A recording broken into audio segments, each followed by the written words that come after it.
तो बच्चों आज का जो हमारा टॉपिक है वो है कारक। हो सकता है कई बच्चे इसके बारे में जानते भी होंगे और कई बच्चों के लिए ये बिल्कुल नया होगा। कारक, तो कारक क्या होता है? सबसे पहले हम सीखेंगे कि कारक किसे कहते हैं। तो संज्ञा या सर्वनाम का संबंध वाक्य के दूसरे शब्दों से कराने वाले शब्दों को कारक कहा जाता है। इसको जब आप एग्जाम्पल से समझेंगे तो आपको इजीली ये डेफिनेशन, इसकी जो परिभाषा है वो आपको आसानी से समझ में आ जाएगी। आप देख रहे होंगे बेटा, इसका जो उदाहरण है पहला वाला, तमन्ना ने गीत गाया। तमन्ना ने गीत गाया। अगर मैं इस वाक्य को इस तरीके से कहूं कि तमन्ना गीत गाया, ध्यान से सुनेंगे। अगर मैं इसे कहती हूं तमन्ना गीत गाया, तो ये जो वाक्य अगर मैं इस तरीके से कहती, मैम आवाज नहीं आ रही। मैम आपकी आवाज सही आ रही है, इनको म्यूट कर दीजिए सबको, बच्चों को ना। ठीक है सर, मैं यहाँ से। तो बेटा आप ये देख रहे हो, जो इसका फर्स्ट एग्जाम्पल है, मैंने बताया आपको कि तमन्ना ने गीत गाया।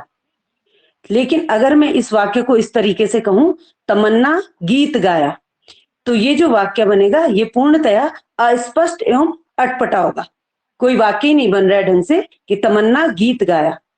लेकिन जब हम इसको तमन्ना ने गीत गाया कहते हैं तो ये जो है एक स्पष्ट वाक्य हमारे सामने आता है।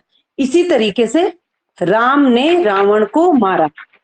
अगर मैं इसमें कहूं कि राम रावण मारा, अगर मैं इसे इस तरीके से कहूं राम रावण मारा, तो ये भी क्या है? एक अस्पष्ट एवं अटपटा वाक्य है। मतलब वाक्य का कोई सेंस ही नहीं है।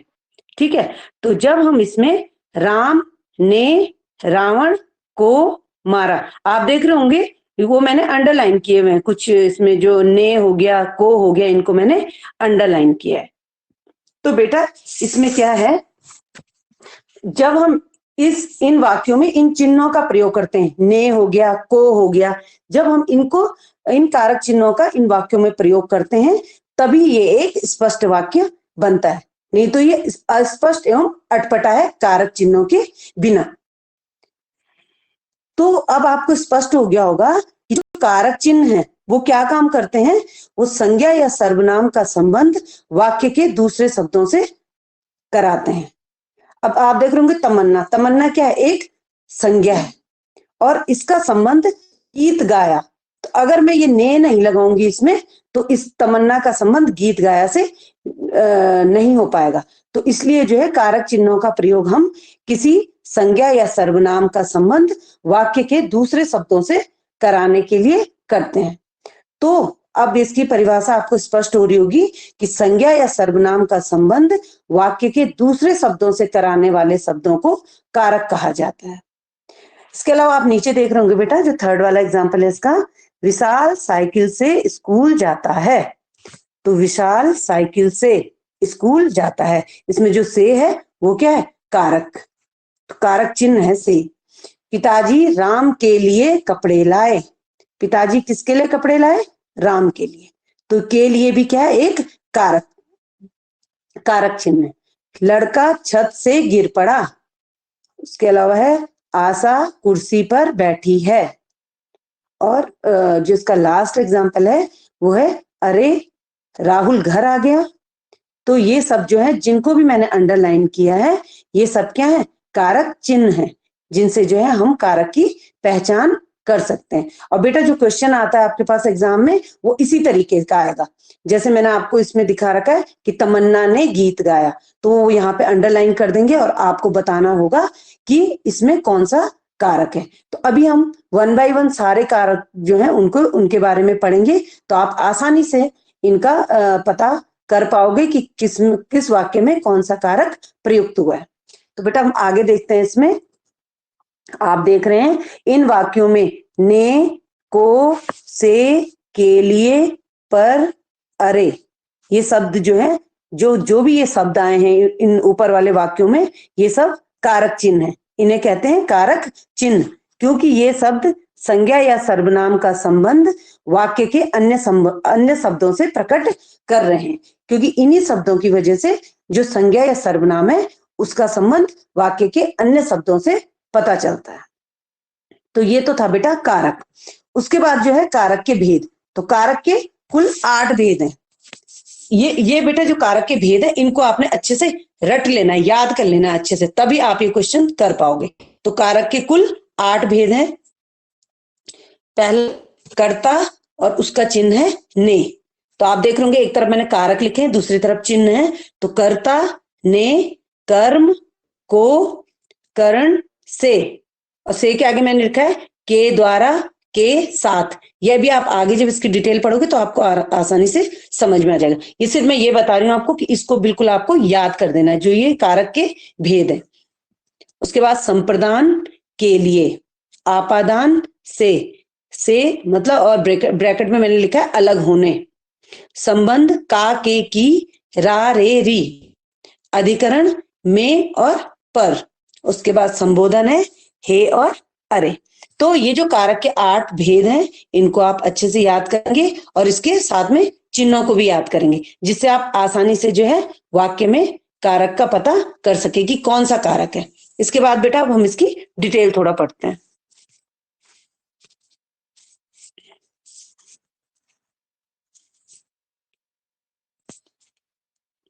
अच्छा, अब इसमें सबसे पहला जो कारक है वो है कर्ता कारक। ये पीडीएफ आपको शेयर की जाएगी, इसलिए नोट डाउन करने की जरूरत नहीं, आप सिर्फ अभी समझ लो। तो जो पहला है बेटा इसमें वो है कर्ता कारक। अब कर्ता कारक क्या होता होगा? कर्ता कारक होता है जिसके द्वारा काम को करने वाले का पता चलता है। जिस संज्ञा या सर्वनाम द्वारा काम को करने वाले का पता चलता है, मतलब ये पता चलता है कि जो वाक्य में काम हो रहा है उसे कौन कर रहा है, उसका पता इससे चलता है। तो जब जिससे इसका पता चलता है उस कारक को हम कहते हैं कर्ता कारक। जैसे आप इसके एग्जाम्पल देख रहे होंगे, विमल ने केला खाया। तो केला किसने खाया? कौन खा रहा है केले को? विमल। तो विमल ने, अगर इसको इस तरीके से अंडरलाइन किया होगा तो इसमें कौन सा कारक है? कर्ता कारक, क्योंकि इसमें काम करने वाले का पता चलता है। तो विमल ने केला खाया में विमल ने जो है वो हमारा कर्ता कारक होगा। इसके अलावा दूसरा एग्जाम्पल है बेटा इसमें, तमन्ना ने गीत गाया। तो गीत किसने गाया? किसके द्वारा गीत गाया गया? तो गीत जो है तमन्ना के द्वारा गीत गाया गया। उसके बाद जो बेटा इसका थर्ड एग्जाम्पल है, राम ने पत्र लिखा। तो पत्र किसके द्वारा? राम के द्वारा लिखा गया है। राम ने पत्र लिखा। तो आप देख रहे होंगे बेटा इसमें जो है कर्ता कारक है और ने भी है इसमें। तो मैंने अभी आपको पहले बताया कि कर्ता कारक का जो चिन्ह है वो ने है। तो आपको अगर आप कारक के 8 भेद को याद कर लोगे तो आप आसानी से बता पाओगे कि कहाँ पे कर्ता कारक प्रयुक्त हो रहा है। और आप यहाँ पे आसानी से देख रहे हैं कि जो काम करने वाला है वो कर्ता कारक में आता है। तो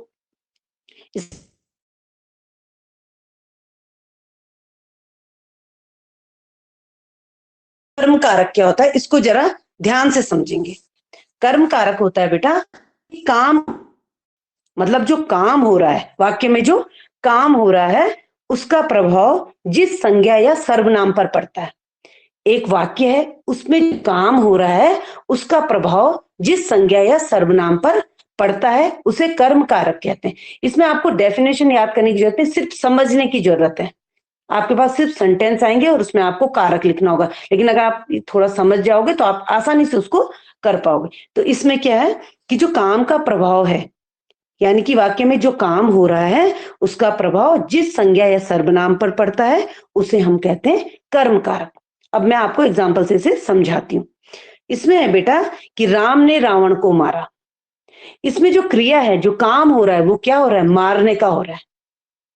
ठीक है, जो काम हो रहा है वो मारने का हो रहा है। और उस काम को कर कौन रहा है? कर तो उसको राम रहे हैं। कौन कर रहे हैं? राम ने किया उस काम को। तो अगर हम इसमें, आप देख रहे होंगे मैंने रावण को अंडरलाइन किया है, राम ने को अंडरलाइन नहीं किया है। अगर मैंने इसमें राम ने को अंडरलाइन किया होता तो इसमें होता कर्ता कारक। कौन काम को कर रहा है? राम कर रहा है काम को। लेकिन हमने इसमें बताना है कर्म कारक। तो मारा किसे गया है? रावण को।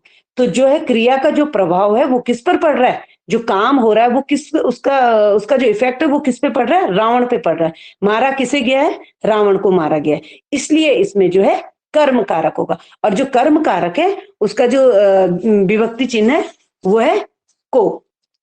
तो इसलिए जो है बेटा, अगर आपके पास ये आता है और आपने ध्यान उस पे देना है, जो वाक्य होगा उसमें कहाँ पे उसे अंडरलाइन किया गया, तो उसी में आपको कारक बताना होगा।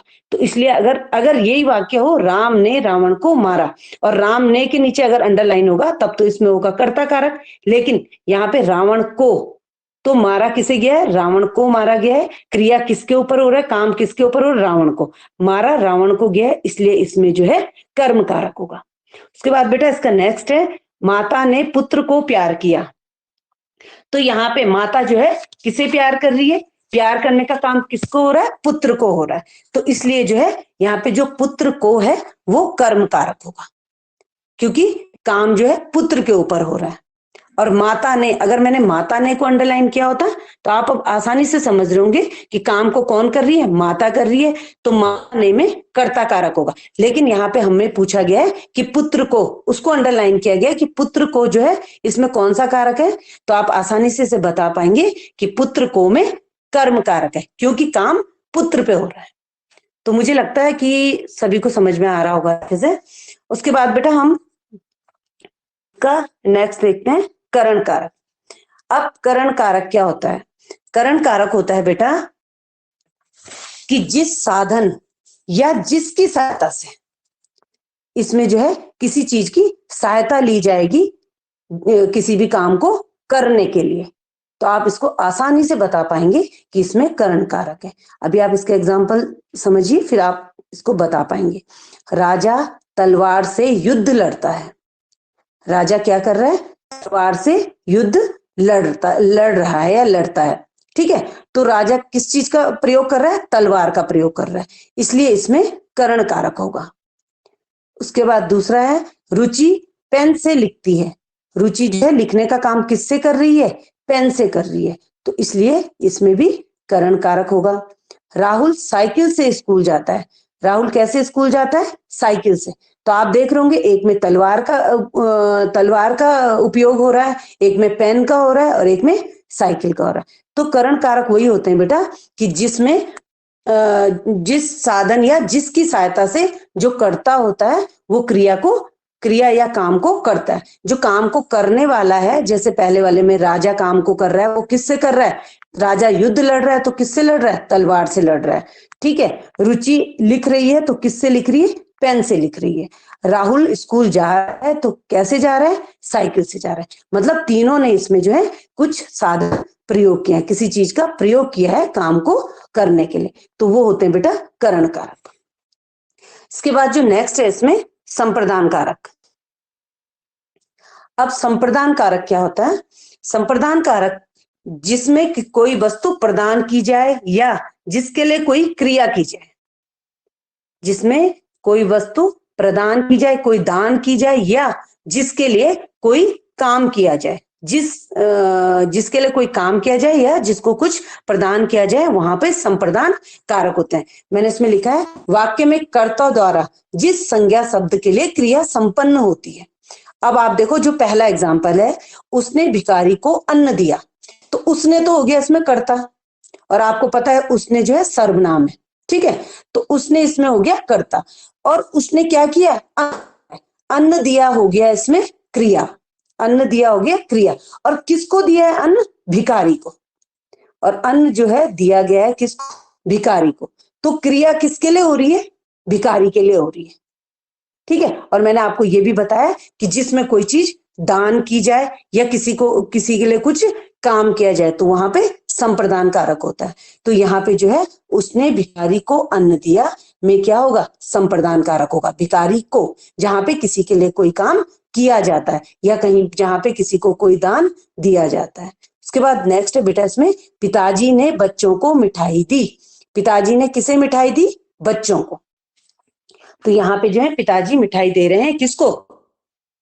इसमें क्या संज्ञा शब्द है और मिठाई देने का काम और दी किसे जा रही है, बच्चों को, तो बच्चों के लिए इसमें काम किया जा रहा है, इसलिए यहाँ पे संप्रदान कारक है।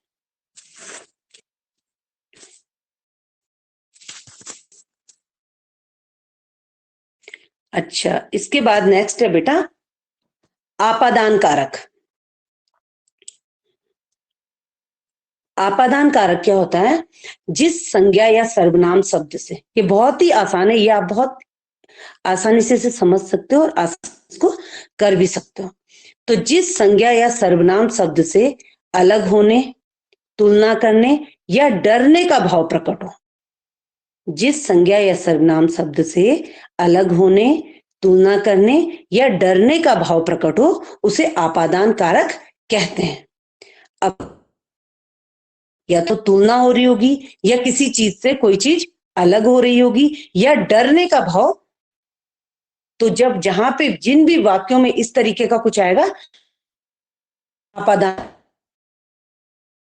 एग्जाम्पल देख रहे होंगे बेटा, लड़का छत से गिर पड़ा, तो लड़का छत से गिर पड़ा, छत से वो क्या हो रहा है, अलग हो रहा है, छत से वो नीचे, यानी कि वो छत से अलग हो रहा है, तो यहाँ पे अलग होने का, यहाँ पे आपादान होगा। उसके बाद बेटा सेकंड है इसका, सोहन बुद्धिमान है। जो सोहन है वो विशाल से, यहाँ पे दोनों का क्या हो रहा है, कंपैरिजन है, दोनों की तुलना हो रही है, विशाल से ज्यादा बुद्धिमान है। तो यहाँ पे क्या किया। उसके अलावा मैं आपको एक और इसका एग्जांपल बताऊं कि बिल्ली से डरता है, ये डरने वाला एग्जांपल हो जाएगा, क्योंकि इसमें 3 चीजें लिखी ना। मैं बोलूं चूहा बिल्ली से डरता है, तो वहां पे डरने का भाव, ठीक है, वहां पे डरने का भाव प्रकट हो रहा है, तो वहां पे भी कौन सा कारक, आपादान कारक होगा।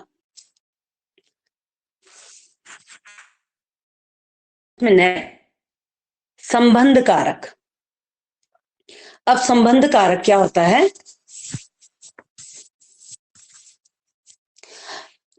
जिस संज्ञा या सर्वनाम शब्द से 2 संज्ञाओं अथवा नामों का संबंध प्रकट हो, उसे संबंध कारक कहते हैं। या जहां पर किसी व्यक्ति या वस्तु का संबंध किसी दूसरे व्यक्ति या वस्तु के साथ जाना जाए, उसे संबंध कारक कहते हैं। अब देखो इसका एग्जाम्पल देखो, फिर आप आसानी से इसे समझ पाओगे। तमन्ना की पुस्तक चोरी हो गई। पुस्तक किसकी है, तमन्ना।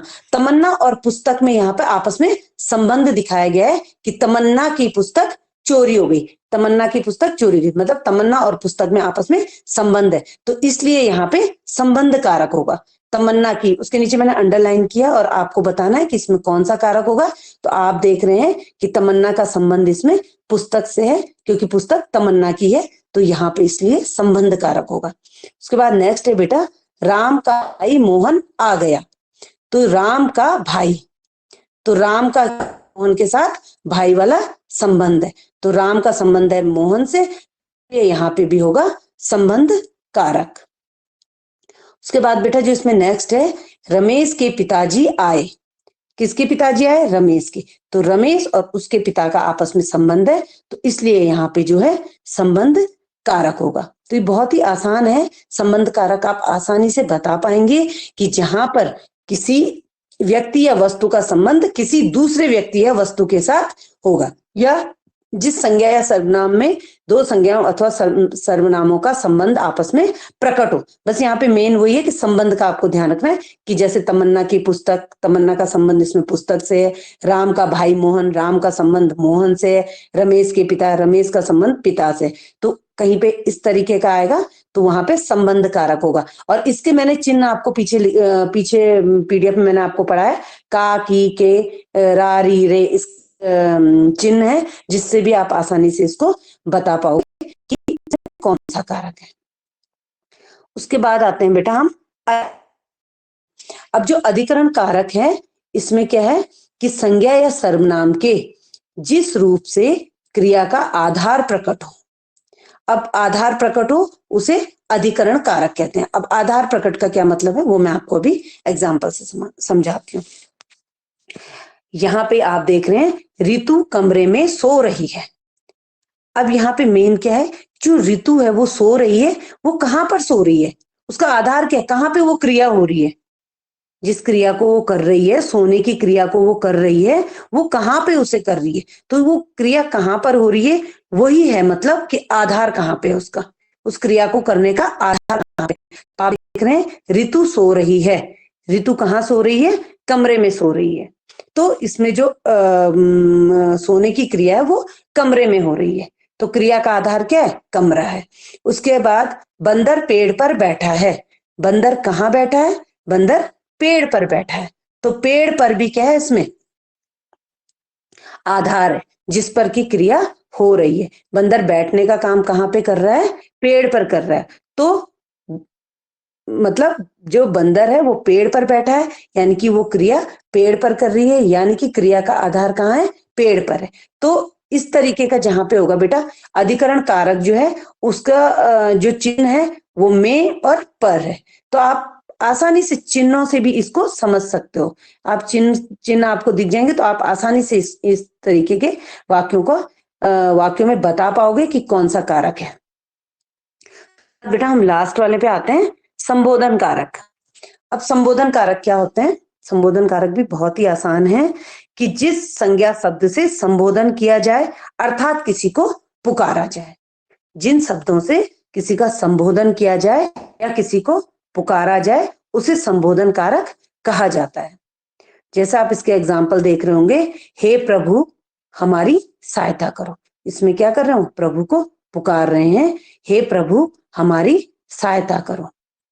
या नेक्स्ट है जो इसका दूसरा एग्जाम्पल है, अरे यह चित्र तुमने बनाया है, वो पूछ रहा है, किसी को बोल रहा है कि अरे यह चित्र तुमने बनाया है। तो इस तरीके के जो वाक्य होते हैं बेटा इसमें जो है संबोधन कारक है। आप देख रहे होंगे इसके आगे जो है संबोधन का चिन्ह भी लगा हुआ है, एक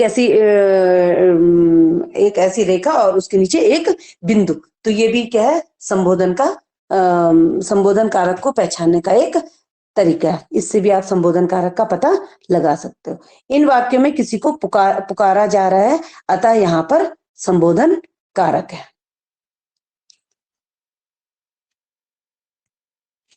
अच्छा, उसके बाद बेटा ये जो है आपको मैंने आपको शुरू में बताया था कि लास्ट में जो है आपको कुछ क्वेश्चंस दिए जाएंगे और इनमें आपको क्या बताना है कि किसमें कौन सा कारक है।